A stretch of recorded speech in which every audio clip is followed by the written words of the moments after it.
Good morning everyone. Today I am back again here with a new lecture for class 3 and it's with a subject your English reader of your book Essence, and this is chapter number 5 and this is lecture number 5, and today's topic is the revision of the selfish giant lesson. Okay, the selfish giant lesson means स्वार्थी राक्षस और स्वार्थी विशालकाय आदमी का जो है ये लेक्चर है, आज रिवीजन लेक्चर है उसका, जो कि लेसन मैंने ऑलरेडी आपको मतलब करवा भी दिया है. I already taught you this lesson and I posted lecture also on edquack site. You can check over there also. Otherwise in today's lecture also I will means take its summary only. बेटा summary लेंगे आज हम इसकी. मैं इसको थोड़ा थोड़ा वैसे ही बताऊंगी आपको, ज़्यादा हम डीप में नहीं जाएंगे. Just we will cover the main things of this lesson. Okay, so let's start. But the topic that we are going to today cover today is explanation of the lesson and it will be followed by your new words and homework. Okay, only these things we are going to cover in today's lecture. So here the new words of this lesson: gruff means कठोर, heavenly means स्वर्गीय, delight means सुखद, transgressors means अपराध करने वाला, पाप करने वाला. Delight means सुखद, मनोहर, सुहावना. बेटा 3 words we can take. Delight means सुखद, मनोहर और सुहावना. Selfish means स्वार्थी. Autumn means शरद ऋतु या पतझड़. Prosecuted मुकदमा चलाया. Blossom खिलना. Rail लकड़ी या लोहे की छड़. So these are the new words of this lesson that we already means that we had already done also. Okay, इस लेक्चर से पहले मैंने जो करवाया था उसमें मैंने अच्छे से लिए थे इसके, तो आप उसमें भी लेक्चर में देख सकते हो. So this lesson is about the selfish giant. इस selfish giant के बारे में है, who stayed with his friend for 7 years and in the absence of selfish giant the children would come and play in his garden after school. Every time after school in every afternoon also the children would come in the lovely garden and they would play with with each other, with one another, because the garden was very beautiful. It has peach tree in the garden. The birds would sang when the children came in the garden. जब बच्चे आया करते थे तो बच्चे जो birds थी वो गाना गाया करती थी. जो बर्ड गार्डन था वो बड़ा ब्यूटीफुल था. अब बच्चे कब आते थे बेटा? हर दोपहर में अपने स्कूल की छुट्टी हो जाती थी, उसके बाद में बच्चे वहाँ पे जाया करते थे. उस टाइम तक जो सेल्फिश जायंट था वहाँ पे नहीं था, वो अपने फ्रेंड के घर पे रहने गया हुआ था. जब वो 7 साल बाद वापस आया तो उसने देखा कि उसके गार्डन में बच्चे खेल रहे हैं. जब उन्होंने बच्चों को देखा खेलते हुए तो क्या हुआ? What are you doing here? He cried in a gruff voice. वो तेज आवाज में चिल्लाया कि तुम यहाँ पे क्या कर रहे हो. बच्चे क्या हो गए? उससे डर गए. The scared children ran away. और वो वहां से भाग गए. उसने बोला ये गार्डन सिर्फ मेरा है और मेरे गार्डन में मेरे अलावा यहाँ पे कोई नहीं खेल सकता और कोई नहीं रह सकता. तो उसने क्या किया? यहाँ पे एक बड़ी सी वॉल लगा दी गार्डन की चारों तरफ. He built a high wall around the garden and wrote a board also. Means on a board he fixed a board also and on board he wrote transgressors will be prosecuted. मतलब सीमा का उल्लंघन करने वालों को दंड दिया जाएगा. उसने ये भी वहां पे लिख दिया. किस पर? इस बोर्ड पर. अब बच्चों के पास कोई भी प्लेस नहीं था खेलने के लिए. The poor children had nowhere to play. They tried to play on the road but the road was dusty. बच्चों ने सोचा कि अब हम रोड पे खेलते हैं, लेकिन रोड भी डस्टी था. रोड भी क्या था? वहाँ पे डस्ट भरा हुआ था, वहाँ पे गंदगी थी, वहाँ पे मतलब धूल भरी हुई थी. तो बच्चे वहाँ पे भी नहीं खेल पाए. अब बच्चे बड़े सैड हो गए कि अब हम करें तो करें क्या. दे वंडर्ड अराउंड द गार्डन. वो गार्डन की चारों तरफ घूमने लगे. And talked about the beautiful garden inside. मतलब दीवार की चारों तरफ घूमने लगे और अपनी उस गार्डन के बारे में बात करने लगे कि गार्डन कितना सुंदर है, कितना अच्छा है, यहाँ पे सब कुछ है, हमें दोबारा ही खेलना चाहिए. और बेटा उसके बाद क्या हुआ? कुछ टाइम बाद में यहाँ पे से क्या आ गया? स्प्रिंग सीजन आ गया. पतझड़ का मौसम आ गया. हर जगह सारे पत्ते झड़ झड़ के नए नए पत्ते आने लगे वहाँ पे. Only in the garden of selfie giant it was still winter. लेकिन सेल्फी जायंट के जो गार्डन में अभी तक सर्दी थी। क्यों सर्दी थी? Because now the children were not playing there and that is why the spring didn't come in the giant's garden. बच्चे नहीं थे तो स्प्रिंग भी नहीं आया, स्प्रिंग नहीं आए तो फूल नहीं खिले, फूल भी नहीं खिले, बर्ड्स भी नहीं बर्ड्स ने भी गाना नहीं गाया वहाँ पे। तो सब कुछ क्या हो गया? हर चीज स्पॉइल हो गई बेटा, कोई भी चीज अच्छी नहीं रही वहाँ पे, हर चीज खराब हो गई। सेल्फी जायंट एक दिन क्या हुआ, वो अपनी वहाँ बैठा था, विंडो पे बैठा हुआ था। उसने सोचा I can't understand why the spring is so let in coming. उसने अपने आप से बात करने लगा। विंडो के बाहर उसने झाँक के देखा तो उसके गार्डन में व्हाइट हो रहा था हर जगह, क्योंकि वहाँ पे ठंड हो रही थी, कोल्ड हो रही थी। उसने कहा कि इस बार जो स्प्रिंग आने में इतना लेट क्यों हो रही है, मुझे समझ में ही नहीं आया। I hope there will be change in weather. मुझे लगा है क्या पता वेदर में कुछ चेंज हो रहा हो, इसलिए स्प्रिंग नहीं आ रही है। But the spring never came nor did summer. लेकिन स्प्रिंग भी नहीं आई और ना ही समर आया। अब मैंने बेटा आपको बताया था आपको इसके 2 एंड हैं और हम किस पे फोकस करेंगे? ओनली एंड ए पे, एंड बी पे हम फोकस नहीं करेंगे। एंड बी को हम कंसिडर ही नहीं करेंगे, क्योंकि एंड बी हमें अच्छा नहीं लगा, हमें एंड ए अच्छा लगा, तो हम एंड ए को ही कंसिडर करेंगे। ओके, नाउ एंड ए। अब ये हो रहा एंडिंग टाइम बेटा, कि उस टाइम पे गार्डन मतलब कैसे सेल्फी जायंट चेंज हुआ, उसका बिहेवियर चेंज हुआ, उसने कैसे बच्चों को गार्डन में दोबारा बुलाया और बच्चों ने कैसे उसके ऊपर दोबारा बिलीव किया। One morning the giant woke up to the strains of lovely music. It was a little bird singing outside his window. एक दिन जब giant मतलब उठा सुबह मॉर्निंग में, तो उसको क्या सुनाई दी? गाने की आवाज़ सुनाई दी। बड़ा म्यूजिक सुनाई दिया और म्यूजिक को सुनते ही वो क्या हो गया? अपनी विंडो पे आके खड़ा हो गया बाहर। और उसने देखा उसकी गार्डन में एक बर्ड है, बहुत ब्यूटीफुल बर्ड है, और उसके गार्डन में बड़ी अच्छी स्मेल आ रही थी। A pleasant perfume came to him. Hoping that spring had come at last, the giant jumped out of the bed and looked out. उसने सोचा, जब उसको स्मेल आई ना, खुशबू आई, तो वो अपने उस पर से छलांग लगा के और गार्डन में कूद गया। There he saw the most wonderful sight. उसने देखा वहाँ पे इतना सुंदर, मतलब इतना सुंदर दृश्य देखा उसने वहाँ पे। क्या देखा? Through a hole in the wall the children had trapped in and they were playing on the trees. उसने देखा उसकी जो गार्डन की जो दीवार थी उसमें से एक छेद करके, होल करके बच्चे गार्डन में आ गए हैं, रेंगते उसमें से रेंगते ऐसे करके अंदर आ गए हैं और बच्चे खेल रहे हैं। और बच्चों को खेलते देख के बर्ड्स भी गाना गा रहे हैं और ट्रीज पे क्या हो गए हैं? पत्ते भी आ गए हैं और फूल भी खिल रहे हैं।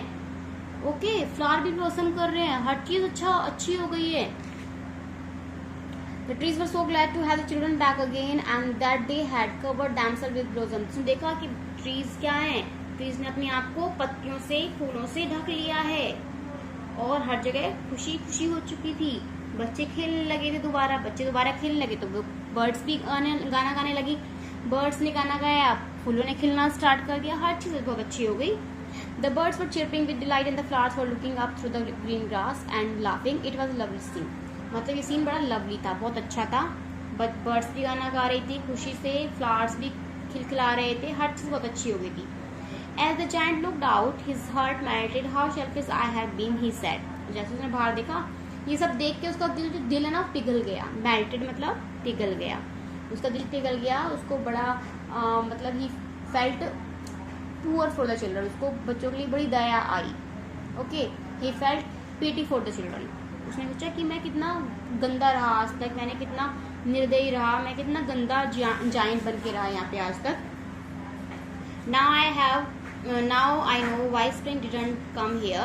I will knock down the wall and my garden shall be children's playground forever and ever. He was really very sorry for what he had done.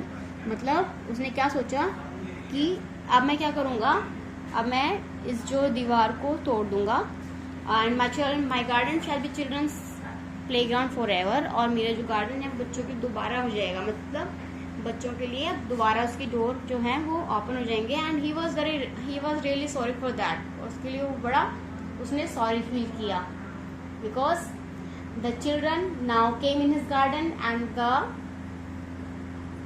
Flower started blossom and there was nothing means bad for them now. Okay, that is why it was very awesome for the children. So he crept downstairs and opened the front door quiet softly went into the garden. अब उसने क्या करा? So he crept downstairs and opened the, अपने उसने front door खोल दिया चुपके से अपने गार्डन में एंटर कर गया। कौन? Selfish giant. मतलब जैसे ही बच्चों ने जायंट को देखा गार्डन के अंदर, बच्चे क्या हो गए? डर के भागने लगे। जैसे बच्चे डर के भागने लगे तो उसमें एक छोटा सा बच्चा था, only one little boy did not run, क्योंकि वो छोटा बच्चा भाग नहीं पाया क्योंकि वो पेड़ पे चढ़ा हुआ था। He was not able to run, so he started crying. उसने रोना स्टार्ट कर दिया। छोटा बच्चा है और उसने इतने बड़े जायंट को देखा तो उसने रोना, ऑब्वियस है वो रोना स्टार्ट कर दिया उसने। The giant gently picked him up and took him in his arm. Giant ने क्या करा? उसको प्यार से लिया और अपने बाहों में रख लिया, मतलब उसको गोदी में उठा लिया। देखो दिखा रखा है यहाँ पे, गोदी में उठा लिया उसने। किसको? उस बच्चे को।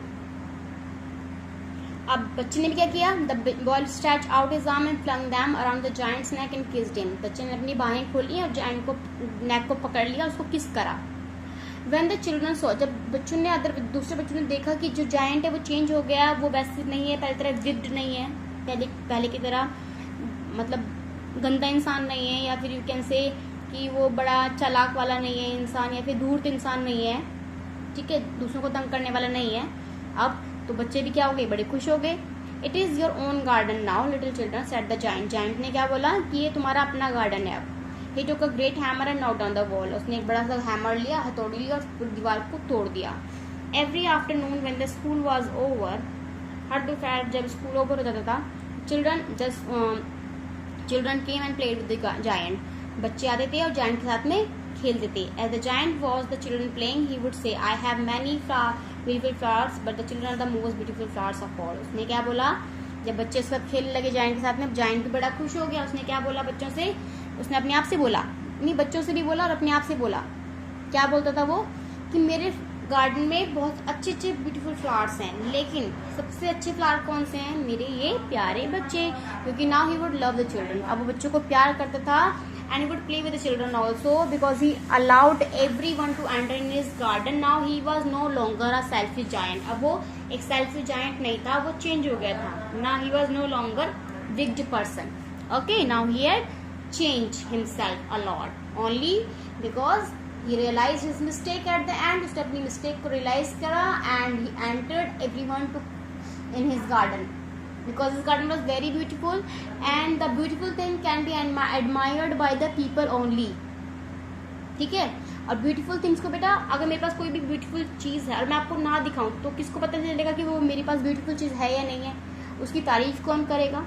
तो उसके लिए तो कोई तारीफ करने के लिए चाहिए। तो एडमायरिंग भी बहुत इंपॉर्टेंट होती है। जब तक कोई एडमायर नहीं करेगा, उसकी तारीफ नहीं करेगा, उसकी प्रशंसा नहीं करेगा, तो वो चीज़ ब्यूटीफुल नहीं रहेगी तब तक। तो ऐसे ही जब जायंट को रियलाइज़ हुआ तो उसने अपनी मिस्टेक को रियलाइज़ करा और बच्चों को अपने गार्डन में आने दिया। अब जो एंड बी है वो बड़ा मतलब कि मुझे नहीं अच्छा लगा एंड बी। उसमें क्या होता है कि उसके गार्डन में क्या रहती है? ठंड ही रहती है।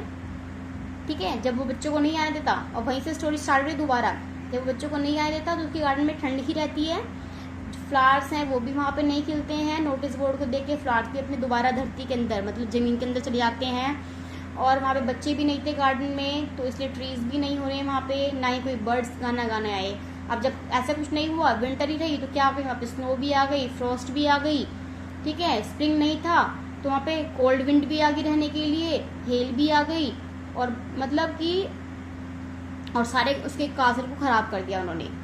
सारी ठंड वाली चीज़ें आ गई, जो ठंड जिससे ठंड और ज़्यादा बढ़ जाए वो सब चीज़ आ गई। Autumn keep to every garden but not to giant's garden. जो ऑटम है हर गार्डन में आया है, लेकिन जायंट के गार्डन में नहीं आया। क्यों नहीं आया? क्योंकि यहाँ बच्चे नहीं थे। He too selfish he said, so it was always winter there and not wind and the hail and the frost and the snow danced about through the trees. अब क्या करने लगे? जब ऑटम नहीं आया तो उनके लिए कौन रहने लगे वहाँ पे इस गार्डन में? सिर्फ ठंड में कौन कौन? नॉर्थ विंड हो गई, हेल हो गई, फ्रॉस्ट हो गई, स्नो हो गई। वो ट्रीज के आसपास डांस करने लगे उनको, क्योंकि उनको रहने की जगह मिल गई। अब वो वहाँ पे रहने लगे। वहाँ पे कोई ट्रीज भी नहीं खिलता था, ना कोई बर्ड गाना गाती थी। बहुत साल बीत गए, जायंट भी क्या हो गया? बूढ़ा हो गया, और उसमें वो बड़ा वीक भी हो गया। But the winter still continued. लेकिन वहाँ पे क्या रही? सिर्फ सर्दी ही सर्दी रही। वहाँ पे गर्मी नहीं आई, ना ही वहाँ पे ऑटम सीजन आया, ना ही वहाँ पे स्प्रिंग सीजन आया, ना कोई पेड़ आए, ना कोई पेड़ पत्ते खिले, ना पे फूल खिले, ना ही कोई बर्ड गाना गाने आई. तो end B according to me I do not like end B, I like end A, because in end A he realized his mistake and he let everyone to visit his garden again. That is why I loved and A, and you should also consider and A. ठीक है बेटा. Now we will see its book exercise for a bit. इसकी book exercise कर लेना बेटा. इसमें question से तो कुछ गिवन नहीं है, तो आपको जो मैंने आपको बताया था ये कर लेना. इसकी मैं पिक्चर आपके पास भेज दूंगी, सारी फोटो क्लिक करके भेज दूंगी इसकी मैं. और ये स्टोरी को भी कंप्लीट, ये आप as a question answer consider कर सकते हो आप इनको. ओके. लेकिन बुक एक्सरसाइज में सिर्फ आपको जो मैंने बताया है मतलब क्वेश्चन आंसर तो 1 मार्क्स ही आएंगे. वैसे इसको कंसिडर ज़्यादा अगर ना भी करो तो कोई प्रॉब्लम नहीं है. ये आपको बट नोटबुक में तो आपकी होना चाहिए ये क्वेश्चन आंसर्स. मैंने आपको एक पहले वाला लेक्चर दिया था, उसमें मैंने करवा भी दिए थे. आप वो वाला लेक्चर देख सकते, आप दोबारा से वो कर सकते हो, कंप्लीट कर सकते हो. So I don't think so there is nothing here to tell you again. ये सब चीज़ें आपने कर ली होंगी क्योंकि मैंने पहले भी करवा दिया था. ये लेक्चर बहुत अच्छे से करवाया था मैंने वाला लेक्चर. तो ये लेक्चर हम दोबारा नहीं करेंगे, ये आप खुद ही कर लोगे अब. और उसके बाद में कोई प्रॉब्लम हो तो आप सिस्टम क्लास के थ्रू आप उसे पूछ सकते हो. और आपका होमवर्क आज का वही है बेटा कि assignment will be uploaded today. आज आपको लेक्चर के बाद में असाइनमेंट मिलेगा आफ्टर 12 o'clock. वो असाइनमेंट आपको कंप्लीट करना है और उसको सबमिट करना है मैम को through mail, through WhatsApp, whatever you want. Okay. क्या जैसे भी आपको भेजना हो आप भेज सकते हो मैम के पास में. तो there is nothing to tell about this lesson more. This uncountable and countable one you can fill. ये आप भी फिल कर सकते हो बुक में ही, कौन कौन सा अनकाउंटेबल है, कौन सा काउंटेबल है. जैसे कि ऑलरेडी 1 दे दिया है उसने, वर्ड काउंटेबल है. ऑयल मैंने लिखा अनकाउंटेबल है. कॉफ़ी भी क्या है बेटा, अनकाउंटेबल है. मार्केट काउंटेबल है. एयर अनकाउंटेबल है. जू काउंटेबल है. काउ भी काउंटेबल है. जैम अनकाउंटेबल है, जो जैम होता है ना खाने वाला जैम. मनी, यहाँ पे मनी पूरा हम कल वो ले रहे हैं, कॉइन्स वगैरह नहीं ले रहे हैं, तो ये भी अनकाउंटेबल में आएगा. हमें नहीं पता कौन सी मनी के मतलब मनी पैसा. ठीक है. वैसे काउंट कर सकते हैं, कॉइन वगैरह काउंट कर सकते हैं. लेडी बर्ड काउंटेबल है. जो अनकाउंटेबल है